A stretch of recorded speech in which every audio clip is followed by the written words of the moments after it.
Hello and welcome to another StarCraft 2 co-op video. Today we'll be looking at another post from a Chinese forum about the upcoming mutation. As always, when there's Fatal Attraction, whether or not the mutation is difficult is something else. It will definitely be disgusting. Not to mention that RTK, the map where a wave hits your base at 230.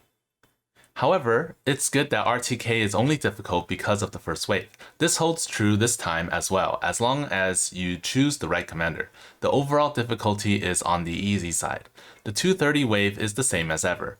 If you're certain you can deal with the wave, plus Broodlings and Fatal Attraction, deal with the wave directly. If you can't, it's better to stall with some trash buildings. Worst case scenario is that Fatal Attraction sucks your workers over and over. Be careful of your ally messing with you. Afterwards, put static defenses at the entrances to deal with the Broodlings, but don't place them too far out because they'll get hit by the Purifier Beam. The boundary around the line is around the line where the grass is. Of course, a better method is to use units to trap the beams. Remember that the 8-minute and 11-minute, actually the 14-minute waves head towards the naturals. Recommended commanders, Dehaka P2. 3-pack leaders ignore Fatal Attraction, Flying Banes forcefully charge at the shards. As always, playing against FA makes you sleepy. It's best to use a few workers to trap the beams because creeper hosts have to leave the safe zone when attacking the 4th area. Cannon Toll P2. Use Legion for the first wave, then mass observers, monoliths, and cannons. Karax P3. Cannons and batteries defend the base, the rest is using the top bar to clear the things that attack air. Turn off Mirage's autocast for the lift ability and slowly chip away at the shards.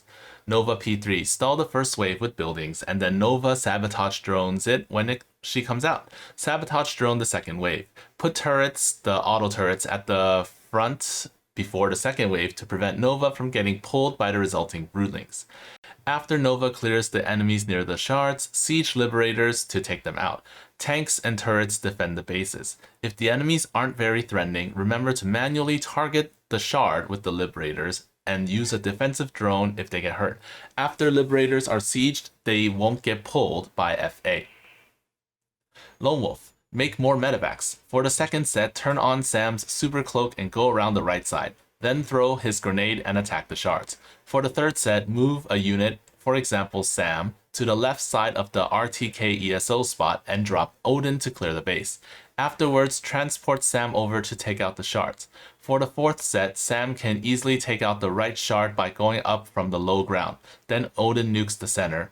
After that, manually control the Odin to clear the remaining units to prevent them from disrupting Sam. At the same time, don't forget to make auto turrets or control Sirius. Storm the attack waves with Nux and leave whoever's left to Sirius at home. Other commanders, Mengsk. You can take out the first 3 sets of shards from the base and the left expo. Use top bars to clear the 4th area, then drop troopers and bunkers. Or make some Sky Furies beforehand to get some XP, then have them take out the 4th set. Too bad the shards are this big, yet they don't have the massive tag, so Sky Furies are a bit slow in taking them out. 1 bunker won't be enough to take out the first wave because the repairing workers will get pulled around. For P3, if you use the explosions to take out a wave, you still need to leave a bunker behind because of the Broodlings. The week after is Fear and Lava. It was probably the first Rifts mutation I faced. If Abathur faces Protoss, there's 100% no way to get a Brutalist before the first Rifts, so I don't know how to do it.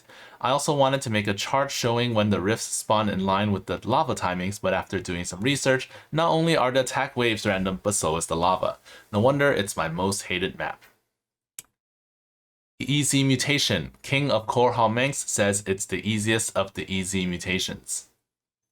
Even though something Emperor has come again to his loyal Korhal, I will choose Zagara P1. Mengsk, my friend, you know Korhal has been the practice range for Tempest since olden times. Ire professes this regarding this matter. Use your ESOs to tank the Purifier Beam for me, or else wait to be vanquished. In theory, Mengsk can stay at home the whole time. There's even alien incubation. It feels really disgusting, getting pulled non-stop. Easy mutation to the point where it isn't even considered disgusting. As long as you lure the Purifier Beam away and keep the attack waves outside, you can do whatever you want. I recommend at least one player have static defense. Rainer. Bunkers defend against Broodlings, Vikings, and Banshees snipe shards. Kerrigan. Omega Worms are immune to Fatal Attraction, summon them inside the bases and release the cows, which are Ultralisks. Artanis. I am pleased with my long range. Tempest snipe shards, throw UFs at the attack waves. Swan. FA can't pull my drill. Broodlings trigger Fatal Attraction too? Talk to my flaming Betties. Zagara. Mass Banelings, borrow Kerrigan's Omega Worms. Good thing there isn't self-destruction or else they'll all explode. Carax. There are no mutators in this mutation. What attack waves? What Fatal Attraction? What Broodlings? What Beam? Use your orbital strikes while watching Swan drill the shards. What can you do to me? Nova. Liberators target fire the shards, then run immediately after. Leave the Broodlings from your nuke and sabotage drone to your ally.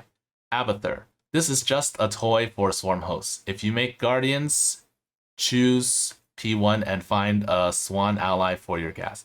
Guardians and Devourers, I'm guessing, because this says if you make seafood, so I'm guessing it's both of them. Vorazun, DT Sair plus Black Hole, delete the waves plus the Broodlings together, or time stop, jump into the encampment and chop the shards. Han Horner, Strike Fighters, Wraiths, BCs, target fire the shards. Reaper, Hellion, Widow Mines, defend the base against Broodlings. Stukov, haven't used Liberators in RTK for a while. If they can hit shards, they would be unmatched. Super damage reduction plus P1's reduced cost. They aren't afraid of the enemy's anti-air firepower. 200 supply of tanks, deep tunneling directly is also scary. Alarak. Pure Death Fleet attacks wherever. After all, Alarak has no way to avoid Fatal Attraction. Tychus. Broodling Barbecue. Everyone who's eaten them says they're good. They're good. I don't need to move. The enemies will come to me to seek death. Dehaka. Creeper hosts locusts and pack leaders bully little kids again. Phoenix. I don't recommend the Rock Slapper. I recommend carriers right-clicking shards.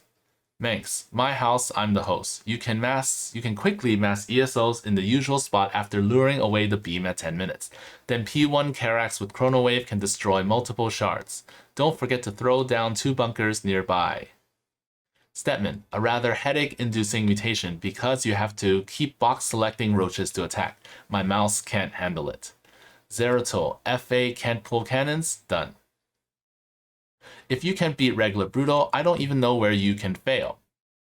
Alien Incubation plus Fatal Attraction, easily dealt with using regular army units that have a quick attack speed, long distance plus AoE and towers. Purifier Beam, just patrol a unit, ideally away from the paths of the attack waves. For Lone Wolf, attack waves, Nux clears them with 1 button, get S and D gears. Ground enemy, Blaze burns them with 1 button. Encampments, throw exploding turrets in their face and then Tychus auto attack. Shards, Sam bombs them from afar. You also have top bar to make room for mistakes. You might not even have a chance to make the 5th outlaw. Meme around with P3, 3 guns and 2 healers, dance together. Odin is reliable like an old dog.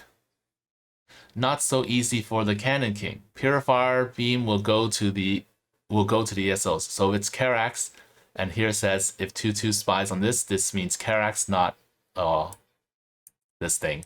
So this forum has become really meta because they know I'm watching or reading, but I don't respond. I haven't responded in this forum for a while, but they know I'm watching. And it's a very meta thing to write this here. I just think it's hilarious. His top bar clears entire bases, then Mirages and Carriers clear the shards. I personally prefer Mirages because they don't attack other things easily, resulting in consecutive pulling. And that's it for this post. What advice do you have for this mutation? Comment it down below and I'll see you next time.